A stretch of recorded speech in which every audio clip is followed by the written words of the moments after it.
for driving 101 miles per hour in Ohio, Shedeur Sanders was all smiles on the softball field. At David Noku's celebrity softball game, the Browns rookie QB showed up to entertain, not to dwell on legal issues. Fans in the stands made it clear they still believe.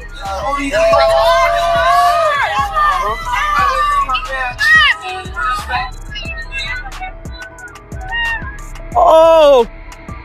Whether it's on air and 7-on-7 or 11-on-11, anything that takes the conversation away from football is bad for him. It seems like involved with another female driver who was going 92 miles an hour at the same time you were going 101.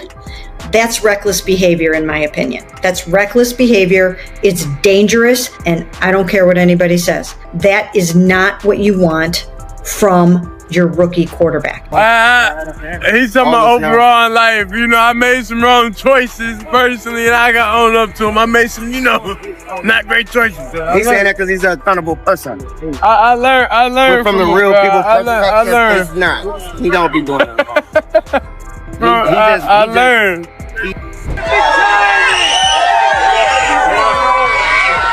Gotta keep going. Gotta keep moving.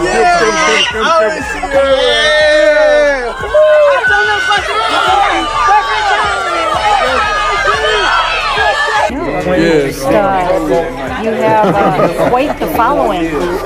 How do you like it? I mean, is it pretty cool to have that rabid of a fan base? I don't even pay attention. I don't pay attention to it for real. Even real. I'm thankful though,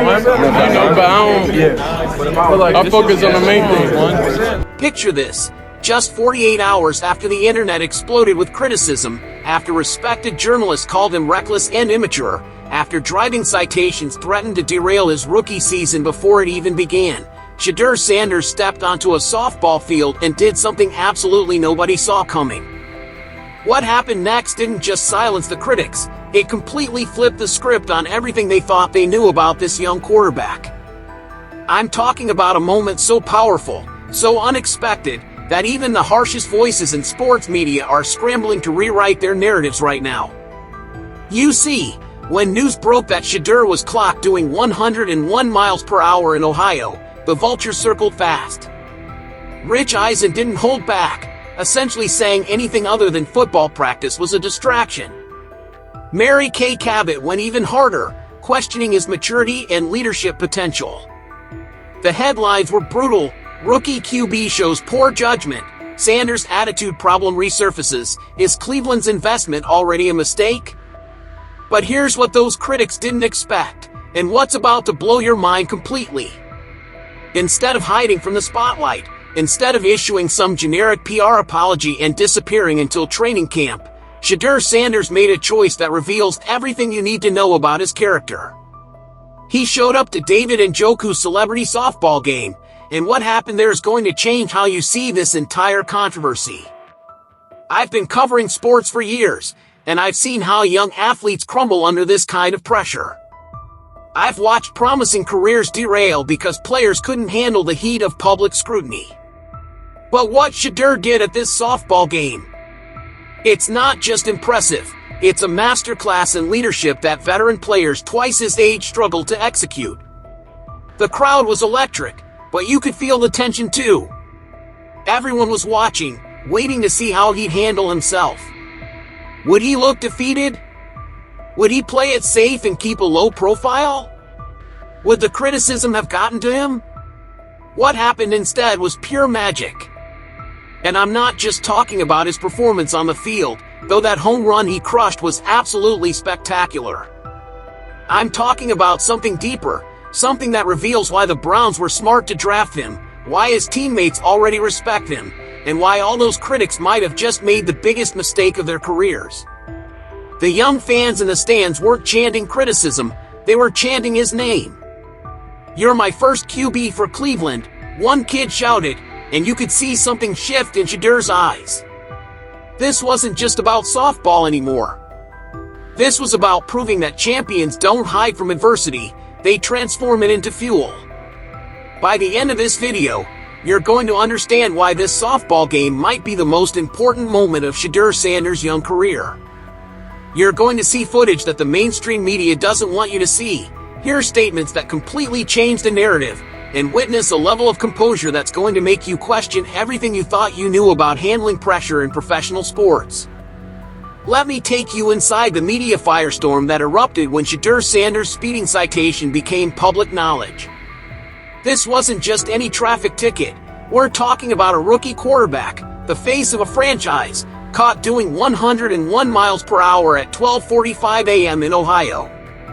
But here's what most people don't understand about how these stories explode in today's media landscape and why the reaction was so disproportionately harsh. The moment that citation hit the news wires, something fascinating happened in sports media rooms across the country. Producers started making calls, writers began crafting takes, and suddenly everyone had an opinion about Shedeur Sanders' character. But here's the thing that bothers me about this whole situation: the speed at which respected journalists jumped to conclusions without considering the full context.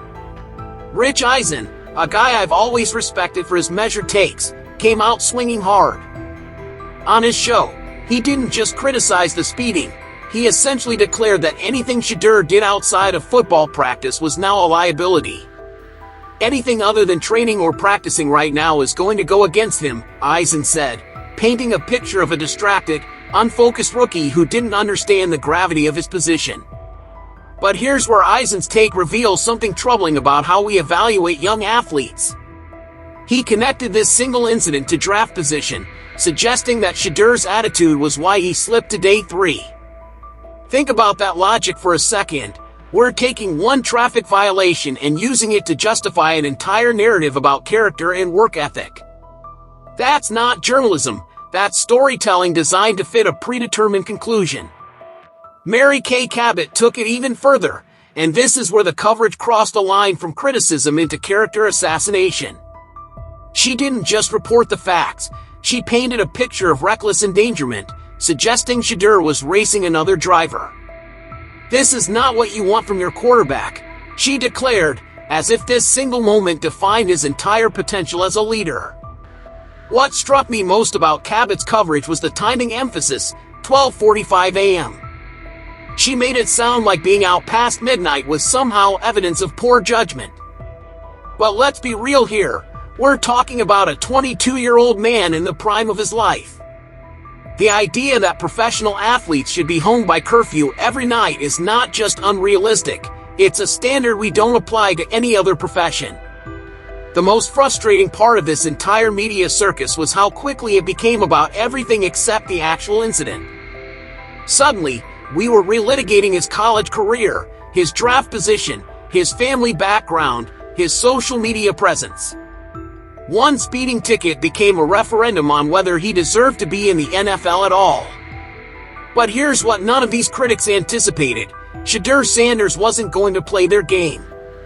He wasn't going to hide, issue a generic apology, and hope the story died down. Instead, he was about to show them exactly what kind of character he really has, and it wasn't going to happen in a press conference or through a publicist's statement. It was going to happen on a softball field, in front of fans, teammates, and cameras, where authenticity can't be manufactured or scripted.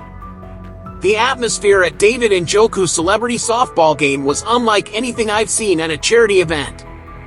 You could feel the electricity in the air the moment Shedeur Sanders walked onto that field. This wasn't just another celebrity showing up for photos and handshakes, this was a young man walking into what could have been a hostile environment, just days after becoming the most criticized rookie in the NFL. But here's what happened that nobody expected: the crowd didn't boo. They didn't hold up signs about speeding tickets or shout criticisms about his judgment.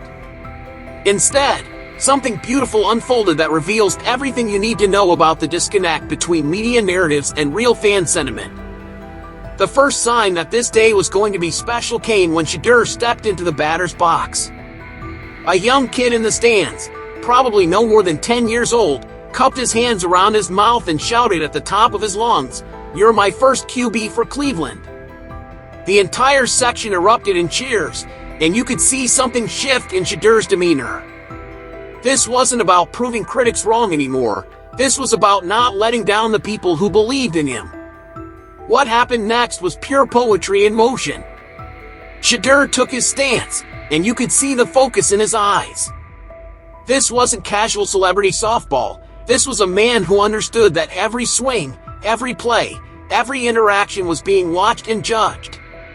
The pitcher wound up, delivered the ball, and Shedeur unleashed a swing that sent the ball soaring deep into the outfield. But here's what made that home run special. It wasn't just about the distance or the power.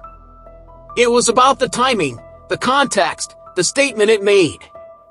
In that moment, with that ball sailing through the air, Shedeur Sanders was showing everyone exactly who he is under pressure. Not someone who shrinks from the spotlight, but someone who rises to meet it. The crowd reaction was immediate and overwhelming. Fans jumped to their feet, phones came out to capture the moment, and you could hear genuine excitement in their voices. These weren't people who saw a reckless speedster. They saw their quarterback, their future, their hope for the franchise. What really caught my attention was how Shedeur handled the attention after that home run. He didn't showboat, didn't point to the critics in the press box, didn't make it about himself. Instead, he high-fived his teammates, acknowledged the crowd with a wave, and got ready for the next play. That's leadership, folks. That's how you handle success when everyone's watching. The performance continued throughout the game. Solid defensive plays, good at-bats, constant encouragement for his teammates. But more importantly, you could see him building relationships. Jerry Jeudy was laughing with him between innings. Joe Flacco was giving him tips and sharing stories. David Njoku, the event organizer, was clearly enjoying having him there. This wasn't just about softball. This was about team chemistry, about showing his new teammates that he's someone they can count on, someone who shows up when it matters, someone who doesn't let external pressure affect his ability to perform and connect with others. Here's where Shedeur Sanders separated himself from every other young athlete who's faced similar criticism, and why his response should be studied in leadership classes across the country. Instead of hiding behind lawyers, publicists, or carefully crafted statements, he did something that's become increasingly rare in professional sports. He took full, unqualified accountability for his actions. The video of his response went viral for all the right reasons. Standing there with cameras rolling, Shedeur looked directly into the lens and said something that caught everyone off guard. I made some wrong choices personally, and I got to own up to them. I made some not great choices. No deflection, no excuses, no blaming circumstances or other people. Just honest, straightforward accountability. But here's what made his response even more powerful, the way he delivered it. There was no defensive tone, no anger at the media coverage, no self-pity about being unfairly targeted. Instead, there was something that's incredibly rare in today's culture, genuine humility combined with quiet confidence. He acknowledged the mistake without letting it define him. What struck me most about his approach was how he framed the learning experience. I learned from a real people's perspective, he said, and that phrase reveals something profound about his mindset. He wasn't just learning about traffic laws or public relations. He was learning about the responsibility that comes with being a public figure, about how his actions affect not just himself but the organization, his teammates, and the fans who look up to him. The contrast between his response and the media coverage couldn't have been starker. While journalists were painting him as immature and reckless, he was demonstrating exactly the kind of maturity and self-awareness that you want from a franchise quarterback. He understood that leadership isn't about being perfect, it's about how you handle imperfection. But perhaps the most impressive part of his response was what he did next. Instead of disappearing from public view until the controversy died down, instead of avoiding situations where he might face criticism, he showed up to that softball game with his head held high. That takes courage, folks. That takes the kind of mental toughness that you can't teach in quarterback school. The way he carried himself throughout the event sent a clear message to his teammates, his coaches, and his fans. Mistakes don't define you, but how you respond to them does. He wasn't going to let one poor decision derail his confidence or his relationships. He wasn't going to give critics the satisfaction of seeing him retreat or become defensive. What really impressed me was how he handled the ongoing criticism even after his accountability statement. When asked about the negative coverage, particularly Mary Kay Cabot's harsh commentary, his response was measured and mature. "We are Sanders Nation, and we are not bothered by what Mary Kay Cabot said about me. We cannot stop them from saying what they want." That's not arrogance, that's emotional intelligence.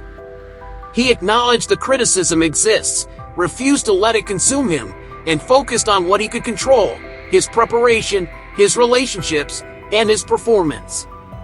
That's exactly the kind of mindset you want from your franchise quarterback. What happened at that softball game between Shedeur Sanders and his veteran teammates was more valuable than any organized team activity or practice session could ever be.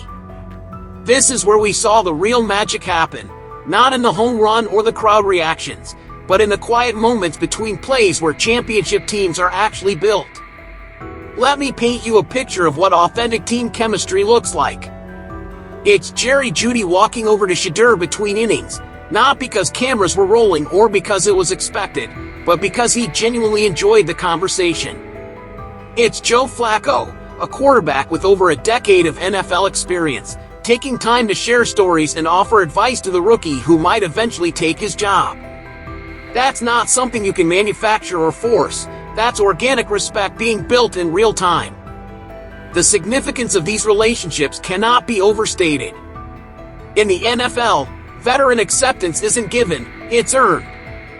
And it's not earned through draft position or college statistics. It's earned through character, through how you handle adversity, through whether you're someone teammates can trust when the pressure is on. What we witnessed at that softball game was Shedeur passing those tests with flying colors. David Njoku, the event organizer and a key offensive weapon for the Browns, could have easily kept things surface level with the rookie quarterback.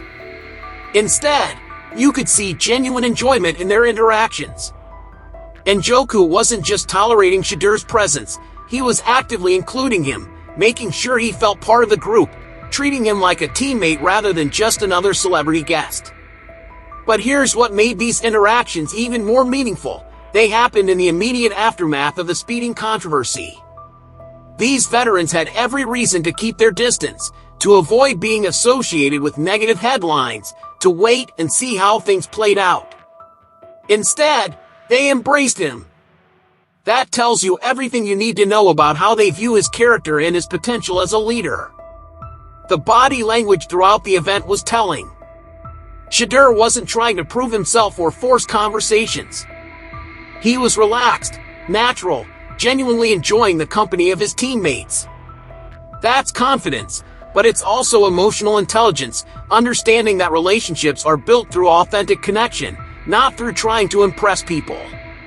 What really caught my attention was how the veterans responded to him. Flacco, who's been in this league long enough to spot fake leadership from a mile away, was clearly comfortable with Shedeur. Their conversations looked natural, unforced. That's not something you see with every rookie quarterback. Usually, there's a period of evaluation, of veterans waiting to see if the young guy can handle the pressure and responsibility. The fact that these relationships were developing so naturally, so quickly, speaks volumes about Shedeur's authenticity. Veterans can smell fake from a mile away. They've seen too many rookies come in with big egos or unrealistic expectations. But what they saw in Shedeur was someone who understood his place, respected their experience, and was genuinely interested in learning and contributing to the team culture. This kind of veteran buy-in is invaluable for a young quarterback. It means when he makes mistakes in practice, they'll coach him up instead of writing him off. It means when he needs support during difficult games, they'll have his back. As I watched Shedeur Sanders leave that softball field, laughing with teammates and taking pictures with young fans, one thing became crystal clear. We just witnessed a masterclass in leadership that most veteran players never achieve, let alone a rookie quarterback dealing with his first major controversy. The real story here isn't about a speeding ticket or media criticism, It's about how a young man chose to respond when the spotlight was at its harshest. While critics were questioning his maturity, he was demonstrating it. While journalists were writing him off as distracted, he was building the exact relationships that championship teams are built on.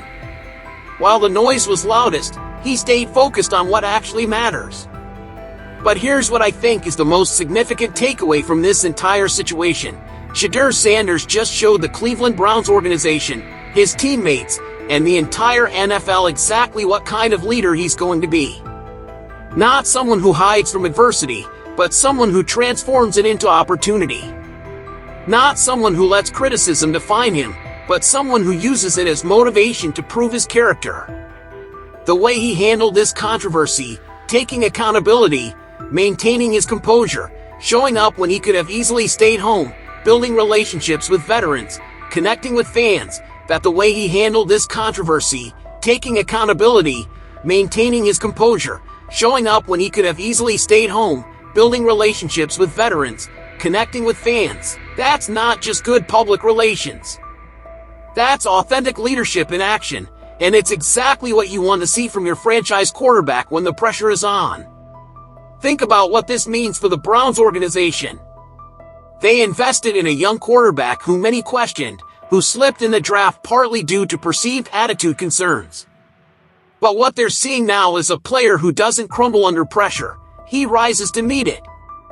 They're seeing someone who understands that being a quarterback in the NFL means being a leader 24/7, not just on Sundays.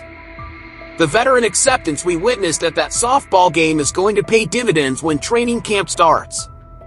Jerry Jeudy, Joe Flacco, David Njoku, these aren't just teammates anymore, they're allies. They've seen how Shedeur handles adversity, and they respect it. That kind of locker room support is invaluable for a young quarterback trying to establish himself in this league. But perhaps most importantly, we saw how Shedeur connects with the fans who matter most, the next generation of Brown supporters. That kid who shouted, "You're my first QB for Cleveland," represents thousands of young fans who are looking for someone to believe in. The way Shedeur acknowledged that support, the genuine smile on his face, the time he took for pictures and interactions, that's how you build a fan base that will support you through the inevitable ups and downs of an NFL career. The critics who jumped on this story so quickly might want to take a step back and reassess. Rich Eisen's suggestion that anything outside of football practice is a distraction completely misses the point of what we witnessed. This wasn't a distraction, this was team building, relationship development, and community engagement at its finest. Mary Kay Cabot's harsh character assassination looks even more misguided now that we've seen how Shedeur actually responds to adversity. Here's my prediction. This softball game is going to be remembered as a turning point, not just for Shedeur Sanders, but for how we evaluate young athletes facing their first major controversy. Instead of hiding, he showed up. Instead of making excuses, he took accountability. Instead of letting criticism affect his confidence, he used it as fuel to demonstrate his character. The dancing with Doughboy, the laughter with teammates, the genuine interactions with fans, that's not someone who's rattled or distracted. That's someone who understands that life is bigger than any single mistake and that leadership means staying true to yourself even when everyone's watching and waiting for you to fail. So here's my question for you. Does Shedeur's response to this controversy prove he's ready for the spotlight and the pressure that comes with being a franchise quarterback? Or do you think there's still more he needs to prove? Drop your thoughts in the comments below. I read every single one and love hearing your perspectives on these situations. If you enjoyed this breakdown of how a young leader handles adversity, make sure you're subscribed because I'll be following Shedeur's journey throughout his rookie season. And if you want to see more analysis of how athletes handle pressure and build championship cultures, check out the video I linked above where I break down the leadership lessons we can learn from other young quarterbacks who face similar challenges. The real test will come when the games start and the pressure intensifies, but based on what we saw at that softball field, I have a feeling Shedeur Sanders is going to surprise a lot of people this season, and not just with his arm talent.